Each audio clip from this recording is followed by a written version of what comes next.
I just turned on the podium mic. I didn't seem to have a mic here on my remote. I can talk pretty loud.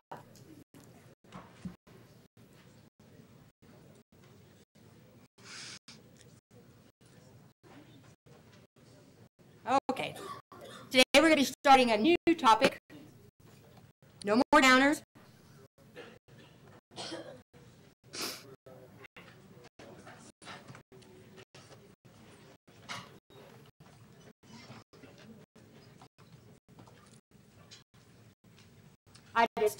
This is a woman in 1926 in Prohibition, my kind of woman.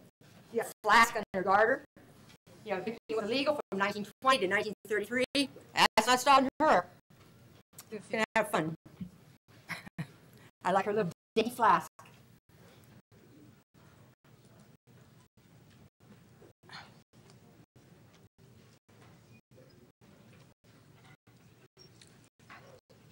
I know that I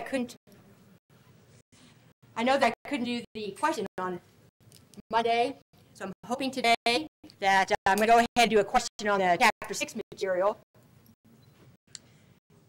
And just let me know, I can't seem to get anything out of this mic, so I was trying to talk a little bit louder. So the question I'll be asking today will be on all-arounders or hallucinogens. And just want to check your Blackboard real quick here. Make sure everybody knows what's going on. So if you look at your calendar, if you go to Tools, you'll see when you can complete all 30 of your points.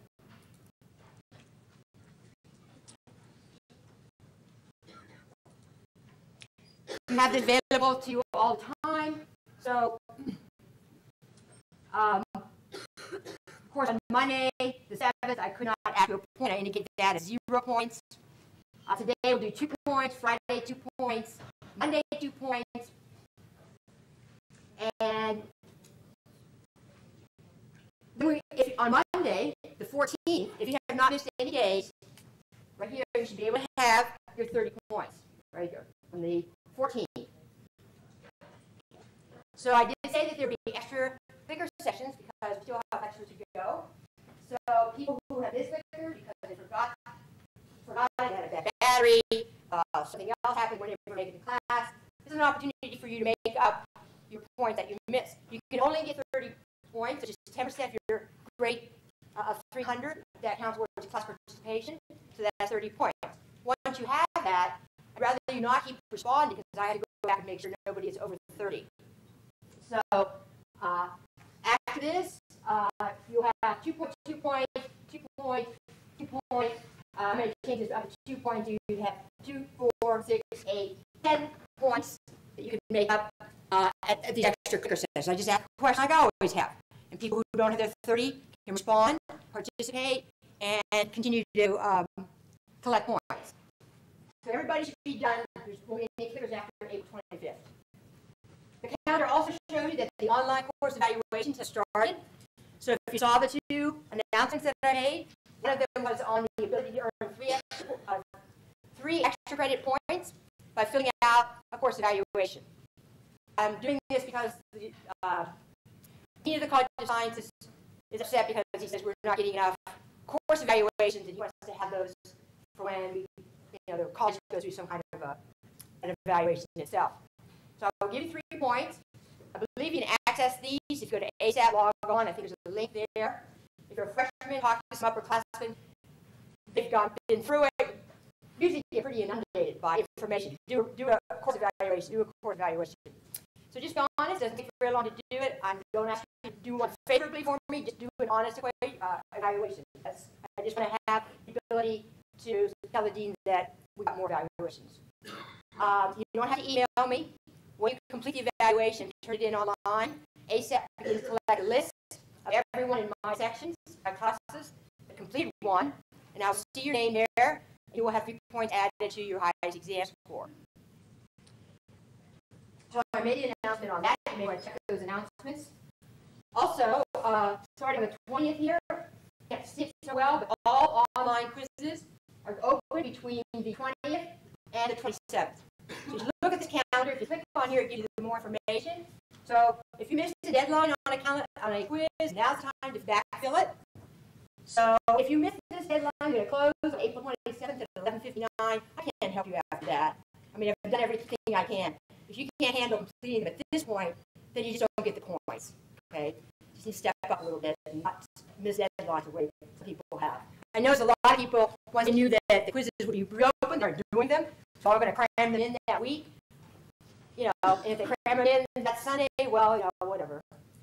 But don't come to me and complain if you don't get one completed. All right, so everybody knows. They're open from the 20th to the 27th. I will also send a reminder email on the 20th that they are open. Now, if you complete them all, you may get some kind of weird message saying quiz open, due on the 27th. But you don't have to worry about it. That's because I've reopened them, and you're fine. You completed it. Your points are there. They're not going anywhere. So we're getting close to that 300. We just have one more online quiz for 5 points. And for this class, the April points, we got 2, right here. 2, 4, 6, 8. We have 8 points that are left for April. They'll be posted when I have them under the column, or in your case, my grades under clicker 3. It will be a possible total of 8 points. So you've had, I think, for your class, you've had 12 clicker 1, 10 clicker 2, and now you have 8 clicker 3. That's your 30 clicker points.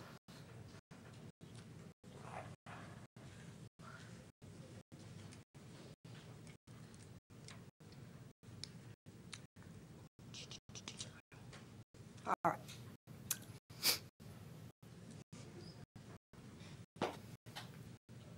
And of course, always check your announcements. That information is delivered to you there on announcements also.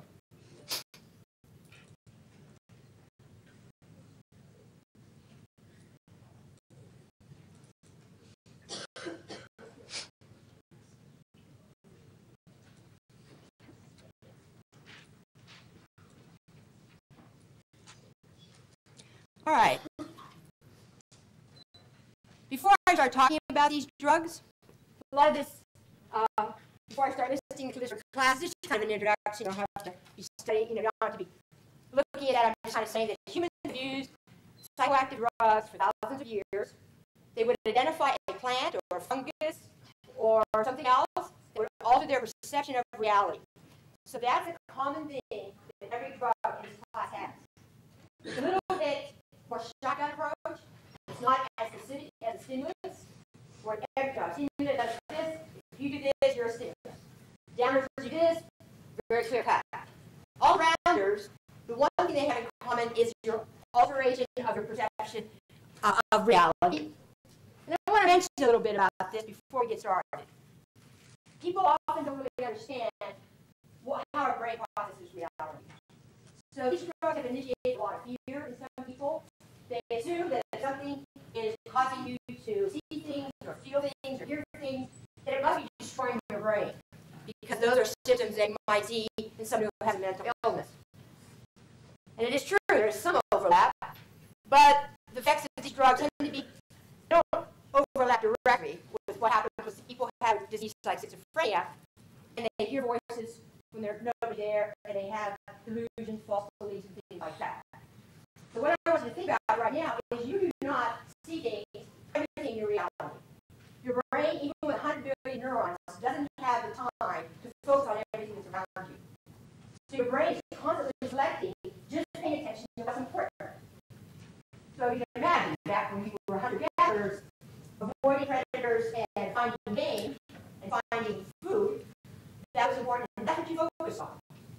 So people tend to think that a vision is a photograph of what's out there, that your hearing is a recording of what's out there. Not at all. Not at all. What is happening in your head are simply active potentials. And it comes from, if they're triggered by photons, hitting your retina, or your visual cortex, you can activate potentials there. If airwaves hit your eardrum, stimulate the hair cells, your cochlea, you have active potentials for your auditory cortex. All receptors in your body, proprioceptively, send active potentials up into your brain so you feel where you are in space. Your inner ear, odorless, your gravity, up and down. But it is just active potential. from the day you were born, and even in the fetus, your brain is getting this tremendous input of all these action potentials. This stuff starts to sort out what reality is. That's all it sees is action potentials, okay? If I took your optic nerve and hooked it to your auditory cortex, then you would hear photons. See what I'm saying? It's just your brain transduces anything that's out there into action potentials because that's all to understand. So what you perceive as reality is very selective. So changing reality isn't such a big deal. If I asked you to look at a picture or a portrait of a family, and I said, how old are these people? You don't look at the whole picture. You put little contact lenses that allow to track your eye movement. You'd be looking at the hands and faces of people. But if I asked you how wealthy are these people, you wouldn't look at their faces and hands, you'd look at all the objects, their clothes, what's in the room. So you don't see everything. Your brain fills in a lot. It's going to assume that there's 100,000 people in a stadium as you look at the stands. It just knows that, okay, this end is where my fans are, that end over there. It kind of fills it in. It's sort of like, what do they do where they digitally fill in? Photoshop, okay? It's going to assume that there's massive people there. Who has time during the course of the day, even with 100 billion neurons, to be sensitive to everything? You have to be selective. So you're standing in a room called the cocktail effect. You're having a conversation here. People are having conversations all around you. You don't really think it's happening, but you're not paying attention until somebody over there says Debbie, and then oriented. Because the auditory signal Debbie is a high priority for my brain. From birth, I'm trained that that's what my name is. So I always orient to it. A newborn mother, she doesn't hear thunder and lightning. She's so tired she's dead asleep. Her baby peeps. She's awake. Okay. Do you see what I'm getting at? It's what you create as reality is what has been decided what to support. And it can be changed. I could give all of you prism glasses so that that's the floor and that's the ceiling. Okay? Flip it.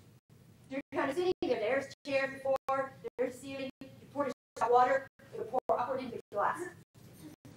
So yeah, you're kind of disoriented. Your whole life has been spent putting together a reality based on that is the floor where gravity presses you down, and that's the ceiling, and that's going to be the ceiling. Within about 6 days, your brain would say, okay, we can deal with this. This is reality. You don't even notice it's different. You can see people put cameras on people. They're riding bikes. There's the grass. There's the sky. Because the brain says, okay, this is a new reality. We're comfortable with it. So if it's just signal arriving, it can be whatever you want it to be. Now I say that because people kind of think there's a little guy in your head who sees, a little guy in your head who hears. So you talk about drugs altering reality, it's like, oh my God, it must be poisoning the person in your head. So what was exciting about these drugs initially was that people thought it would help us explain how the brain works.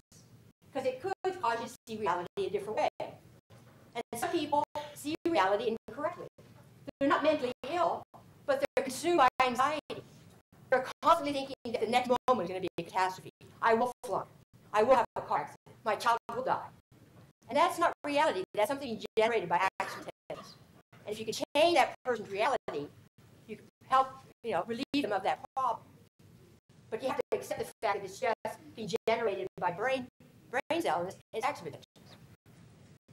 Okay, so after I took your prism glasses off you, it's flipped. Now maybe for about 8 to 10 hours, you'd be a little disoriented, but since your brain has had a couple of decades to get used to that's the ceiling, that's the floor, then it would switch. Okay.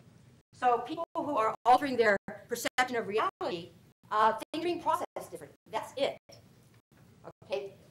There are not chemicals that are going to be melting, burning, and scooping brain cells. We still get that in this country.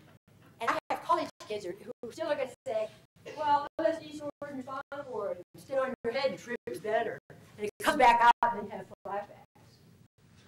I've been hearing that for 30 years. It drives me nuts. So they teach anything in grade school anymore. I think a 6th grader can understand that drugs work through specific chemicals in your brain, neurotransmitters. If you didn't have a natural painkiller, you wouldn't have a morphine to be able to work. But still they do. This is your brain on drugs. And 6th graders turn them out. Adults. God. I know people do drugs and they're fine. In fact, they're pretty cool. So they don't say any more adults. And then someone comes along and says, oh yeah, it's like an ice cream soup out of your brain. Oh really? Yeah, I'm sure we would survive as a species if things went and scooped out our brain. So I expect you at this point to be an ambassador and let people know, whoa, whoa, whoa. Drugs are specific. They work your natural mechanisms we already have. We have neurotransmitters that integrate sensory and input so that we know hearing, sight, whatever. So if we were to alter how those neurons were integrating those signals coming in, yeah, things would look different. Sometimes things look really different. There's actually a type of hallucination when you take high doses of LSD, which feel like you're above your body floating on the ceiling. Now, I'm not ready for that. People have reported something like that sometimes when they have near-death experiences, looking down at themselves on an operating table. So what that means is there must be part of your brain that keeps track of when you're inside your body and when you're outside. Isn't that a trip? I mean, why do you have that hallucination? It wasn't part of your brain that says, okay, we're inside now. Oh, now we're outside looking down. I mean, it's like, whoa, why would we need that part of the brain? But obviously we do, because you alter certain brain function, you feel like you're outside. So that's the big danger with these drugs. They're not frying your brain, but they can certainly traumatize people who aren't ready for that. I'm not ready to be outside my body. I mean, how about the average 15-year-old? That's the best thing about these drugs, is that people get scared. So you're in the midst of this, and you go, I don't want to hallucinate anymore. Wait. Well, the drug is going to run its course. And if you don't have people around you know how to help you calm down, it gets really bad. Suddenly, every altered reality you experience is negative because you're so scared. Things look ugly. Things look, you feel like you're going to die. And then the worst thing is, especially young guys, is they're laughing at that kid. Oh my God, look at him. He is flipping out there. They're laughing. They tease about it later. You were crying like a bitch, man. You were so scared, you know. You wanted to go to the closet. So not only does the person experience something really traumatizing nobody even wants to hear about, they're going to bury that, you know. And it is traumatic. And when people laugh at things like that or don't understand it, if you have been in combat seeing somebody's face blown off when you go to speak to them, how do you explain it to somebody? This is your person here, your man, your partner. He doesn't have face anymore. You didn't mean to blow up those kids, but man, that's the coordinates. How can you explain it to somebody who doesn't go through it? And so a lot of young people get further traumatized because their friends don't understand. They're teasing them. So you bury it, and it comes back as a type of post-traumatic stress. Because a lot of people, particularly guys, when they feel like they're not in control anymore, it traumatizes them. They can't tell the drug to stop. They can't, and things just keep getting uglier and uglier, and they're really have right problems. So that's the thing. It's having a psychologically traumatic event happen. It can really hurt people. And there are people who are borderline, you all know them, a little bit of extra paranoid, a little bit extra, I don't know, sketchy here and there, and that's without drugs. You can imagine what happens when they take some of these drugs. They already are vulnerable in terms of not perceiving reality the right way anyway. They're always saying, you have somebody who, and what happens is that schizophrenic mental illness, unfortunately, begins to be displayed around 18 to 25. So when do people start using some of these drugs? Between the ages of 18 and 25. So when they get mentally ill, it's the drug that causes it. Well, we know enough about schizophrenia that a drug can't make the changes in your brain that occurs if you do an autopsy of a former schizophrenic patient. There's something very big going on there where neurons are aligned differently. But it wasn't the drug, but they were overlapping together. So what's the family going to say for us? It was a drug that destroyed my son. It was a drug that made him mentally ill. And I can understand. They say that about pot, too. Pot made him crazy. Well, there's an overlap of what he may have been expressing, starting to express these unusual symptoms. Well, common paranoid delusion of schizophrenia is somebody's planted a chip in their head. They're controlling them. That young man that shot the people in Arizona, the congressman in the head, and blew away her verbal abilities for, I don't know how she should get back, but he stood up in Polly's classroom and said that he was being controlled, we're all going to have chips in your head. Well, that is a classic paranoid schizophrenic delusion. And he was smoking pot, yeah, and he was doing other things. He may have tried to make himself medicate. But he was on the path. You've seen the pictures of him now? You know, he got the eyes. He's out there now. So I can understand how that frightens people. But if misinformation keeps going on out there, when people do try, I'm not promoting any of this at all. But I'm saying when people do, at least have a few tools to understand what's going on. Because now what happens is if it goes bad, people make it 10 times worse. And if you are starting to feel strange in terms of your, development or things like that, how you feel about yourself, the world, these drugs aren't going to help. I mean, if you're totally secure in yourself, like Timothy Leary at Harvard, he took so much LSD, he sat on a roof for 4 days and didn't talk. Because he knew that the drug would somehow enlighten him. He had no fear. But that was him, okay? So I just want to let you know, most people who experience some of these drugs do not have bad experiences. But you sure hear about the bad experiences, okay? And that's what kind of colors it. So, but there is a strong curiosity about these drugs. So let's go down to these categories first. It's funny to kind of give you an idea, what is reality? Because it's important when you study these drugs. Well, although they're kind of all over the place in terms of what is and what isn't a all-arounder, there are 5 categories that we'll talk about. Sometimes you'll hear me talk about these drugs as hallucinogens. Sometimes you might hear me talk about them, calling them an older term called psychedelics. It's all the same thing. Okay? Your book says all-arounders. Okay? So the big class that we'll start with are called indole psychedelics. So what does that mean? Well, there is, certain chemicals have an indole ring structure. If you've ever taken chemistry, you know you draw the structure of a molecule, it's got little bonds and all that. Well, indole rings are found in certain chemicals. So all of these have an indole ring. Your neurotransmitter serotonin also has an indole ring in its structure. So that was a clue that maybe drugs in this group might be acting through the serotonin neurotransmitter system. I haven't talked a lot about serotonin. It is another drug that, like dopamine, norepinephrine, it tends to be a group of cells that have neurons that project all up into your cortex. So this small group of cells have kind of global effects on your behavior. The problem with serotonin is there's like 20 different kinds of serotonin receptors, which allows this chemical to control different things using different receptors. So it's really complicated. We had a hard time with it. You've probably heard about serotonin and mood, depression. You may have heard about serotonin and sleep. You may have heard about serotonin and appetite. Those are all things that are affected. There's also a unique group of cells that kind of integrate your sensory inputs coming in from all your senses, and they also have serotonin receptors on them. So we took a while to find those. So let's start with those indoles. The big daddy of all hallucinogens is LSD. We start with that, synthetic. But there is some natural indole psychedelics. Some mushroom species have psilocybin and psilocin in them. In South America, there's plants that have a compound abbreviated DMT. This is indole hallucinogen. So in ancient cultures, what people often did is they kind of saw these plants, not to party with, but to allow them to talk to God. It revealed things to them when they were intoxicated. So you might talk to your spirit God. You might time travel, talk to your ancestors. So that was kind of the cultural thing with these plants. And everybody didn't do it. Maybe just the shaman of the tribe, or maybe just the elders. The Comanche, the tribes that was here locally, running all over the place, 400 years ago, they used mescaline from the St. John and peyote cactus that grows northern Mexico and south Texas. And they used that mescaline to answer a question that was troubling the tribe. So it was very focused and directed hallucinations. So that's kind of the second group. We'll talk about they have a totally different structure. I'll explain that to you, the phenylamines. Then we've got some that aren't named after their structure. They actually what they do. These drugs block acetylcholine receptors in your brain. They're called anticholinergics.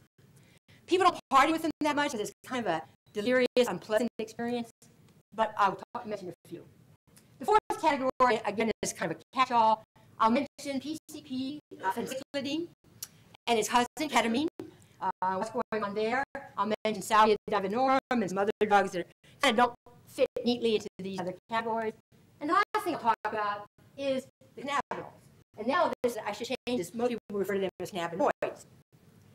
So there's been so much progress made in how the cannabinoids work. I can actually tell you where the receptors are in the brain, and it's opened things up for some medical uses for these for the cannabinoids.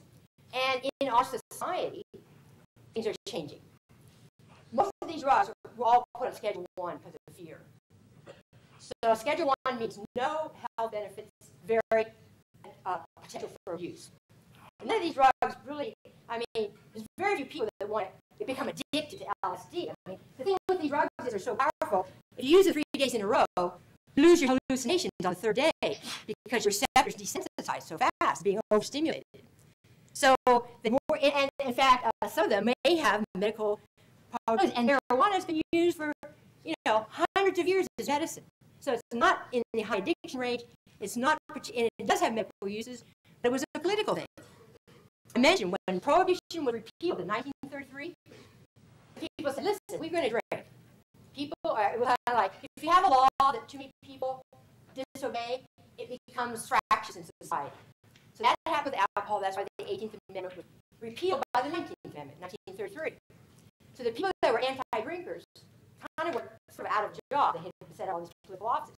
So they picked another drug, and that was marijuana, to kind of demonize. So in 1937, marijuana went on to the Schedule 1 list, not based on science or anything like that. It was just, it was connotated as these brown people from across the border might bring it up and corrupt our white kids, you know, the typical fear that happens with some people, but something new and different. So, 1937, it wasn't actually written that it's illegal, but they made it very complicated to grow and harvest and transport marijuana. You had all these special taxes that you had to get, and nobody wanted to go there because it was like a setup. So, there we have it. So we're a little behind other countries in terms of studying what potential these drugs might have, but maybe that's changing. So the same thing happened with marijuana. If so many people are not obeying the law, there's a couple ways you can go. You can become like East Germany and have Stasi come and sit in everybody's house. Or they say, well, we'll make it so draconian penalties, nobody will do it. Well, that doesn't work for young people. Knowing that you're going to go to jail forever, life without parole, a young person can't even conceive of that. They don't have enough of a prefrontal cortex to even appreciate what that means until after they're in the situation. Okay, your brain at this part of your highest level of reasoning maybe finishes up around with age 23 or so. So they say, well, no one will do it because we have death penalty. Well, there's lots of people on death row, okay? That's not how the brain works, right? You don't sit there and go, I cannot do this because I will die. It doesn't even enter the equation because of the way the brain works, particularly young people. So what happens is we had draconian rules, mandatory sentencing, and everybody was in jail for nonviolent first-time drug crimes. Other people were like, this is, you know, so people were, there were people, so a couple of young people in Michigan, a joint, 20 years, mandatory sentence. Even the judges were like, what? Because the judges like to look at you and decide. They don't want somebody, politician, saying, you must give a mandatory sentence. So that's what bankrupted California, 3 strikes and you're out. Well, what if the third strike is taking a pair of socks from Goodwill because you don't have any? That's your third strike, and that's going to give you a parole, life sentence without parole. So California has so many people in prison, it was ridiculous. So there was a feeling that there was this kind of, in the society, something's not right. It's like prohibition. So many people are doing this. We should be able to think about alcohol because we get so many taxes from it. The government says, we'll sell it. We have 8 liquor stores, and we'll get the money, not alcohol. So I can see the same thing kind of happening here. Doors are open there. Now, should everybody run around and intoxicate with pot? Well, you know, I'm the first person to say moderation is key. If you smoke pot every day, you're so tolerant to it, you don't get the kind of buzz you used to. You just kind of feel normal. I mean, you're just using it to not want to use it, you know. And who wants to go there? It's like tissue dependence. I don't do get high, it's just I don't feel right if I'm not doing it. I don't feel normal when I'm high. Well, you know, that's kind of the fun side of it. First, it's really expensive. You're so tolerant, you need the primo bud to even feel something. And you're not getting those wild feelings you did before. It's just kind of like, yeah, I'm normal now. So I will explain that to you also. Because some people are so pro-pot. They get angry with me. Well, no, you don't get tolerant. I'm like, well, what drugs have these chemicals are special? But too far on the other side. They think pot could never do anything to your brain. Well, it's just like any other drug. Use it every day, you get tolerant. Your endocannabinoid receptors desensitize. So you're losing the strong effect.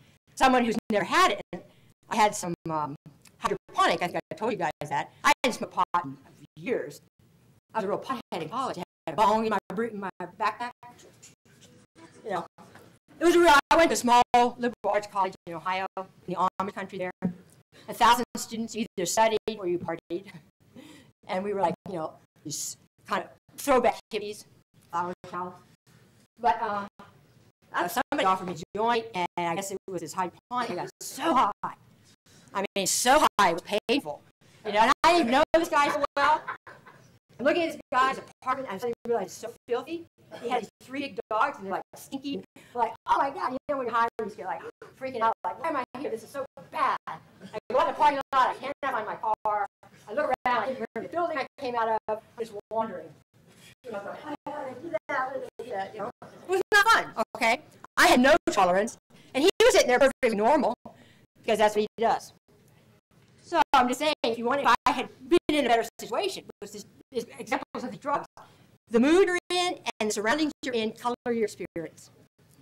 So most of the time now, when I've had marijuana, I've just felt too high, or I'm kind of paranoid, because people are like, oh, you're a professor, you get fired, you know that, and all that. And that's kind of imprinted on me when I came here.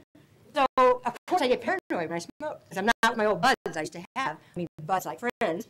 That I felt comfortable with. Because that's the thing about it. You had group trust each other implicitly. You listen to music, you went camping, you did stuff. And it was pleasant, but so these things can change. All right. This is a good introduction because this is going to kind of give you some perspective on what we're talking about.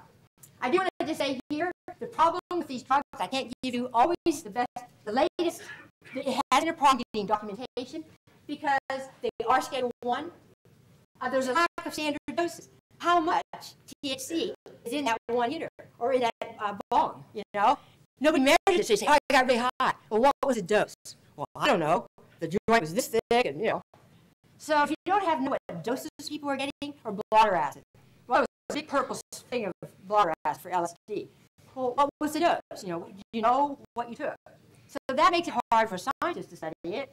And a lot of times what they sell isn't what they say it is. There were so many ecstasy pills out there that had caffeine or amphetamine or something in it, when ecstasy, methylene, oxymethamphetamine dried up for a while.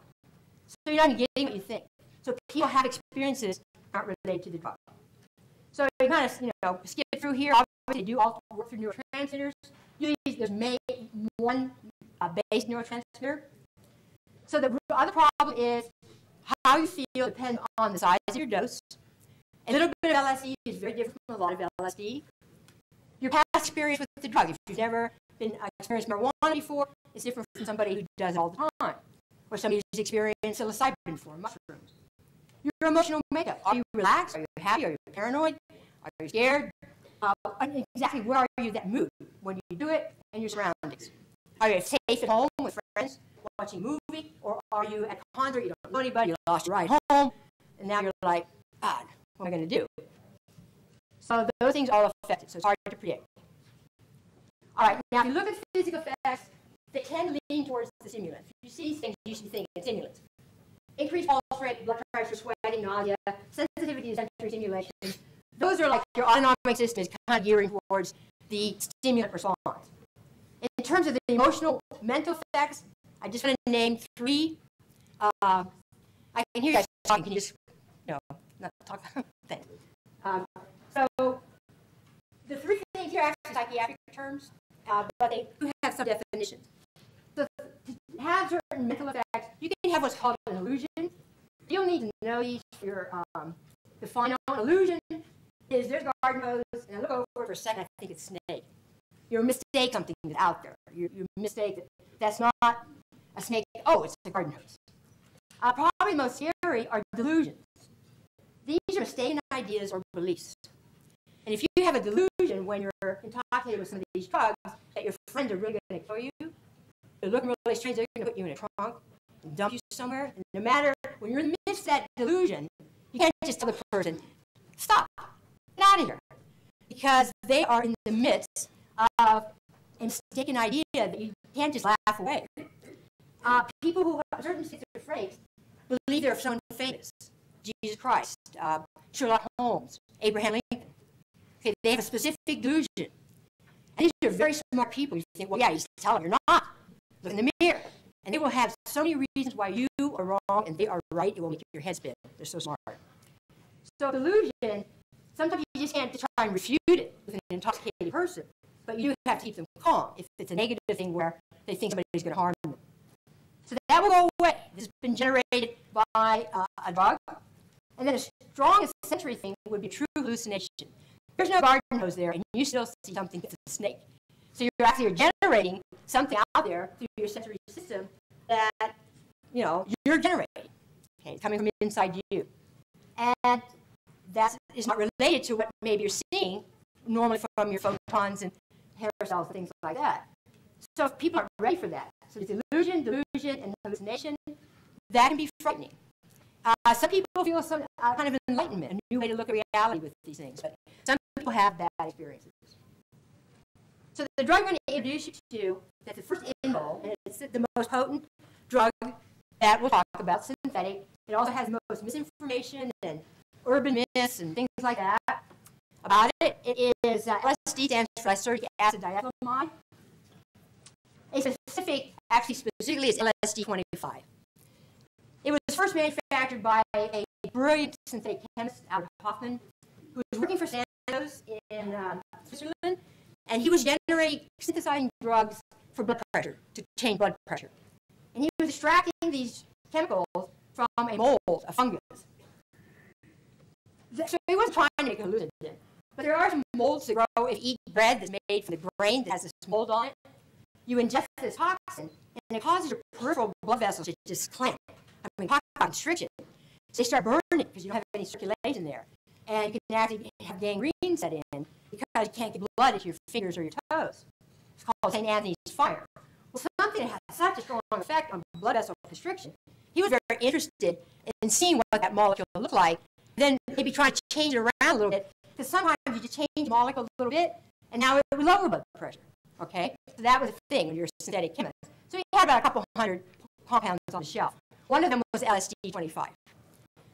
Well, he had some on his hand, and this drug can be absorbed through the skin. It's pretty potent. And he started to experience LSD. He was the first person ever experienced drug. LSD itself was not found in nature, purely synthetic. So he was not really frightened. He was actually kind of like, wow.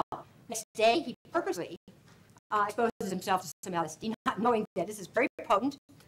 And he had a very strong hallucination. He went home, rode his bike home, and he kept a journal. And he said, I've traveled the world, I haven't left my room. I've been tripping on this drug. So he went back to the boss at Sandoz and said, this thing I did accidentally, it's going to explain how the brain works. It's going to explain schizophrenia. So it actually changes how your brain processes reality. Well, Sandoz was happy. They sent it out to different labs for free, saying, can you help study this compound? And there were some psychiatrists, it was not illegal, who used it to help not so much mentally ill people like schizophrenics, but neurotics who refused to see that they could view reality differently. And then the CIA got their hands on it. So that was the big problem. The CIA actually, this is the 50s, Russia, Cold War, world paranoia. They actually believed a movie called Manchurian Candidate was real. It was a story, it's fiction. There's a guy in there that you hypnotize. He doesn't know it, but when he sees the King of Diamonds going to kill this ambassador. So he's going about his business, putting flashes to the King of Diamonds, kills this person, and either they capture him, torture him to get why he did it. He doesn't even know himself, okay, because he somehow is. But they thought that was real, okay? These are movies. So they were so desperate to get a mind-controlled drug, or some kind of truth serum, that they gave LSD to people unknowingly. They gave it to some military personnel. They gave it to other people. It was a mess. I mean, there was a chemist who committed suicide. Just 6 years ago, his wife finally settled that he was not suicide. He was poisoned with LSD, and he just freaked out. So all those research experiments are 60 years old now, so they're declassified. So your book shows the cover. Very interesting reading what they were doing with these drugs. But there is no mind-controlled drug. There's even a stupid movie with Ben Stiller where he gets shot in the neck with pentothal, which is a barbiturate. And suppose you have to tell the truth. That is fantasy, okay? There's not really any way to say, you must tell the truth now. Pentothal is a type of fast-acting barbiturate, sedate you. If you really want to get secrets from somebody, I know how to do it. If it's a guy, you get a beautiful woman, and they get drunk together, and they go to bed. His lips will now start, what do you do again? Oh, really? Tell more. And he's just like, whoa, yeah, dude, I'm going to press this shit. Spills the guts. So if you want to get a truth serum, it's sitting with someone who trusts you and drinking beer together. And it will tell you things that you shouldn't. But no, you can't do this. One more name to give you that pithy theory.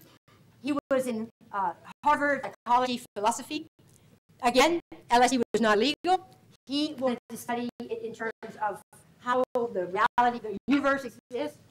And so he and several professors would do LSD 25 and write up, talk about their experiences.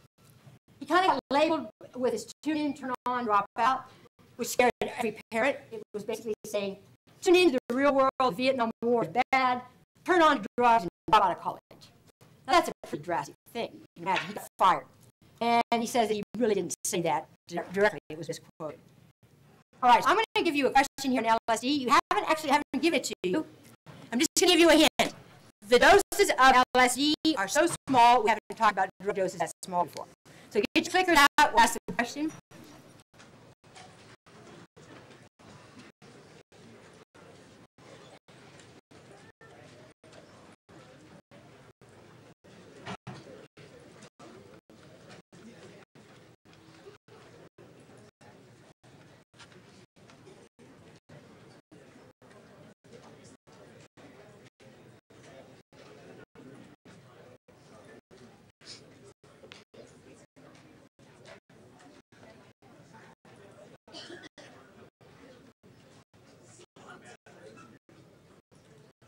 Haven't opened it up yet.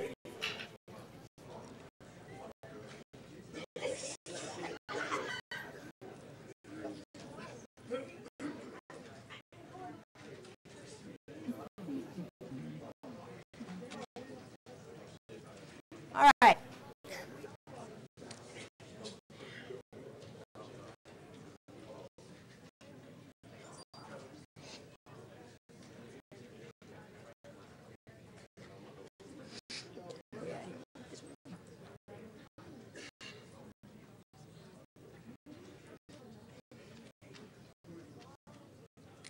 Son of a bitch, it did it again. I don't understand why it's doing this.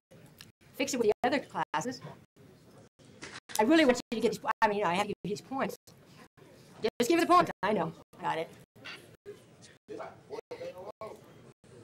Yeah, well, it's